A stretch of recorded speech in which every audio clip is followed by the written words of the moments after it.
wide range of interested parties, from both, I'll say, a pure housing advocacy stance to a pure housing development stance, and every range in between, because this is Mendocino County.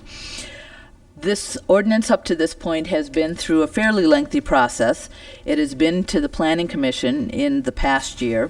It has been to the Board of Supervisors on several occasions, and we've engaged in a process that has involved both what are called housing producers, and it has involved meeting with them separately, and it is involved meeting with them together. So what you've got before you kind of brings together all of those elements. As much as possible, we were looking for consensus or agreement from all parties across that spectrum. But in all honesty, people engage in that discussion, but we recognize that on both ends of that spectrum, this does not represent what people would consider the ideal ordinance. In some cases, people would like to see more aspects to it, and in some cases, people would like to see fewer parts of it. In fact, maybe possibly not even see an ordinance at all. The attitude of staff is that this is something that the county committed to, and therefore we need to complete it as part of our completion of the housing element. But it's also realistic from the standpoint, I need to say, this has taken a great deal of staff time over the last 2 years. And our goal is to have it completed by the end of this year. And so that's what's before you at this time. And Diana Hershey, who is the planner in the planning team, who has devoted much time to this ordinance, will we were saying this isn't a satellite level view, it's not a ground level view. We're going to head for a crop duster view of it, go over the chapters and the key elements in each chapter, and then we would invite your direction and any public comment. Thank you. Thank you. Good morning, supervisors. This is Diana Hershey from the planning team, and I just quickly wanted to review a little bit about how we got to this version that's coming to you. On May 13th, when the board asked us to take the draft that we had brought forward to the board to stakeholder groups for comments, we then went back and held 3 meetings with what we consider to be Housing Task Force or Housing Advocate Group, and 3 meetings with the Housing Provider Group.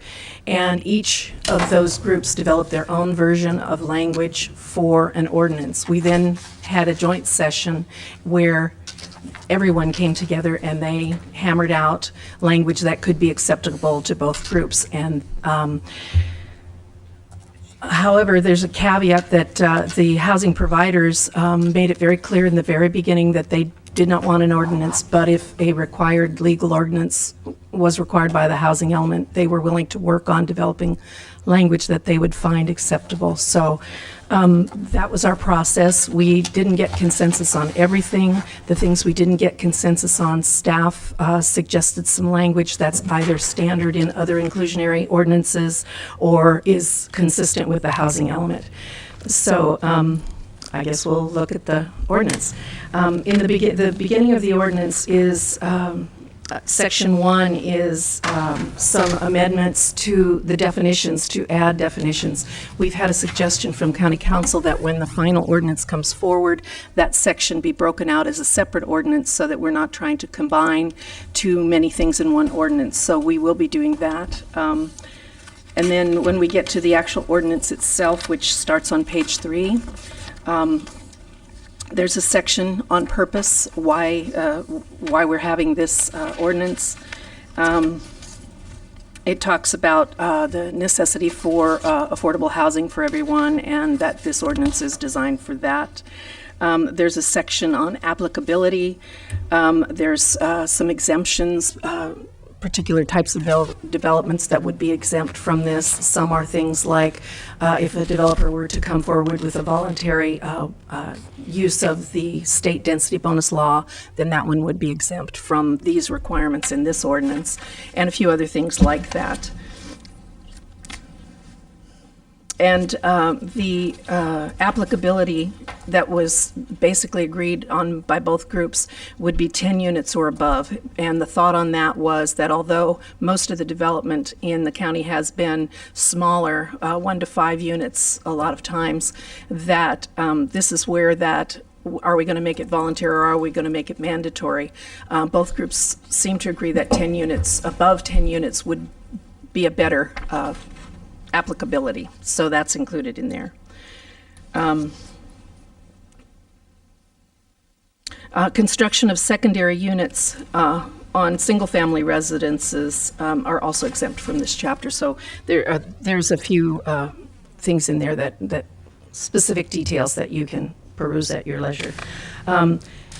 The inclusionary unit requirement is the next section, and it discusses what percentage will apply to how many units, and starting at from 10 to 25, it would be 10% affordable would be required. 26 to 50 units would be 15%, and so on. Up to 76 or above would be 25%, and that would be the top percentage of units required.